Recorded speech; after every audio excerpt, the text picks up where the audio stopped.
Tenth class के student ध्यान दें। आज हम पढ़ेंगे जो आपकी फर्स्ट फ्लाइट वाली बुक है, उसमें पहली पोइम है। इसमें आप जानते हैं प्रोज है, यानी लेसन्स हैं, चैप्टर हैं, और उसके अलावा पोइट्री भी है। यानी पोइम नंबर 1 है डस्ट ऑफ स्नो।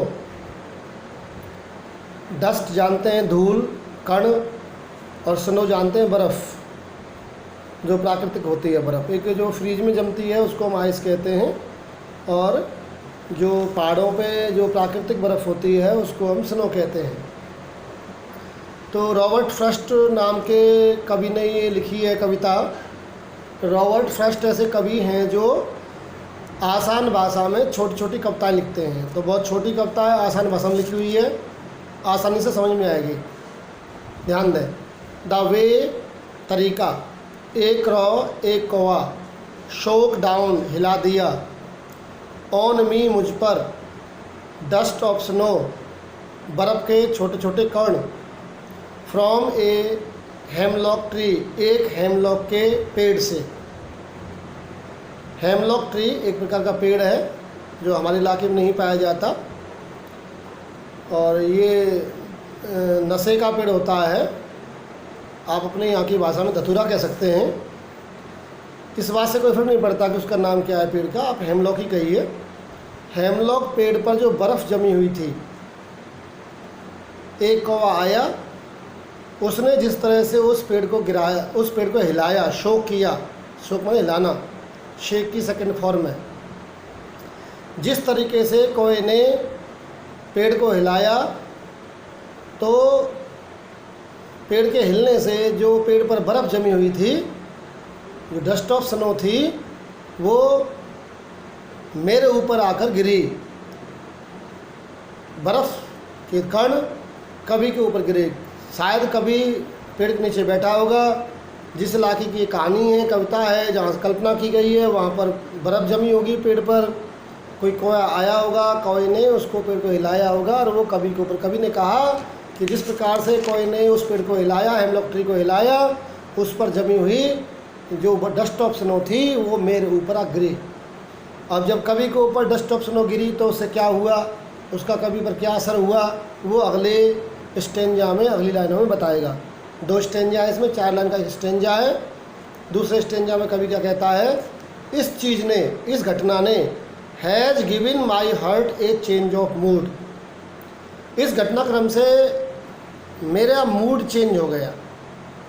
मेरे हार्ट का जो मूड था, मेरे दिल की जो भावनाएं थीं, जो मेरे दिल में चल रहा था, जो मेरे दिमाग में चल रहा था, जो मेरे दिल का मूड था उस समय, वो चेंज हो गया।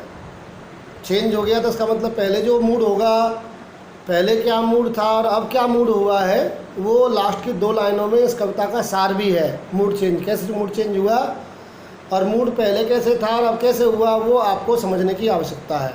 निचोड़ की जो बात है, कैसे मूड चेंज हुआ, और जो मूड चेंज हुआ उस मूड चेंज ने और कोई की इस हरकत ने, इस घटनाक्रम ने saved some part of the day. जो दिन होता है 24 घंटे का, उसके कुछ हिस्से को बचा लिया। कौन सा हिस्सा? डे आई हैड रूड, जो मैंने बर्बाद कर दिया होता। बर्बाद करने का मतलब, कवि का कहने का मतलब है, मैं अपने सीरियस मूड में, कहने का मतलब कवि का है कि पहले वो सीरियस मूड में था और अब वो रोमांटिक हो गया, अब वो मस्त हो गया। क्योंकि इंसान नॉर्मली सीरियस रहता है, टेंशन में रहता है। विद्वान व्यक्ति हो, पढ़ा लिखा व्यक्ति हो, कवि हो, सभी सीरियस रहते हैं, ज़्यादातर संसार की समस्याओं में उलझे रहते हैं। तो शायद कवि का इशारा उसी तरफ है कि मैं भी हेमलॉक पेड़ के नीचे बैठा था और अपना जो दिन है सीरियसनेस में, टेंशन में बर्बाद कर रहा था। कम से कम इस घटनाक्रम ने मेरे उस पूरे दिन में से थोड़े हिस्से को तो बर्बाद होने से बचा लिया। क्योंकि हम अपना जीवन, अपना पूरा दिन यूँ ही परेशानियों और टेंशन में बर्बाद करते हैं। तो कम से कम इस घटनाक्रम ने some part of the day, दिन का कुछ हिस्सा जो मैंने र्यूड कर दिया होता, बर्बाद कर दिया होता, उससे मुझे उस हिस्से को तो कम से कम बचा लिया। कोई के इस करतूत ने, इस घटनाक्रम ने, इस बर्फ़ के गिरने से, डस्ट ऑफ स्नो ने। तो कवि का इस प्रकार से मूड चेंज हुआ और उसका दिन का कुछ हिस्सा जो बर्बादी में सारा जा रहा था उसमें से बहुत सारा तो बर्बादी में चला गया, लेकिन कुछ हिस्सा उसने बर्बाद होने से बचा लिया। यानी टेंशन वाले जीवन से उस कवि को कुछ समय के लिए, कुछ पल के लिए, उस समय के लिए जब बर्फ़ गिरी, धूल बर्फ़ के कारण गिरे, तो वो हिस्सा उसका टेंशन वाला ना होकर मस्ती वाला और एंजॉयमेंट वाला हो गया। इस प्रकार डस्टोप्सनो की इस घटनाक्रम ने कवि के मूड को चेंज कर दिया सीरियस टेंशन वाले मूड से उसके मूड को रोमांटिक कर दिया। तो प्रकृति की इसमें झलक है, प्रकृति के बर्फ़ ने, प्रकृति के डस्टोप्सनो ने, कहने का मतलब रॉबर्ट फ्रॉस्ट जो कविता प्रेमी कवि है, प्राकृतिक इस घटनाक्रम ने, कौवा भी प्राकृतिक है, डस्टोप्सनो भी प्राकृतिक है, हेमलॉक ट्री भी प्राकृतिक है, इन सब प्राकृतिक घटनाओं ने कवि के थोड़े समय को तो कम से कम टेंशन मुक्त कर दिया। तो ये कविता छोटी सी थी रॉबर्ट फ्रॉस्ट की। आप जानते हैं जब हम पोइम पढ़ते हैं तो पोइम का जो क्वेश्चन है CBSE और UP बोर्ड के, हरियाणा बोर्ड, कोई बोर्ड हो आजकल जैसा ही हो गया है, उन सभी में हमें कॉम्प्रेंशन करना होता है। कॉम्प्रेंशन का मतलब है कविता की 4 या 6 लाइनें आएंगी, उनके नीचे क्वेश्चंस होंगे, उन क्वेश्चंस के आंसर उस कविता के हिसाब से, स्टेंजा के हिसाब से आपको देने होते हैं। तो मैंने यह कविता को ध्यान से पढ़ाई, अब इसे ध्यान से पढ़ेंगे। इसके बाद मैं आपको स्टेंजा कॉम्प्रेंशन भेजूँगा।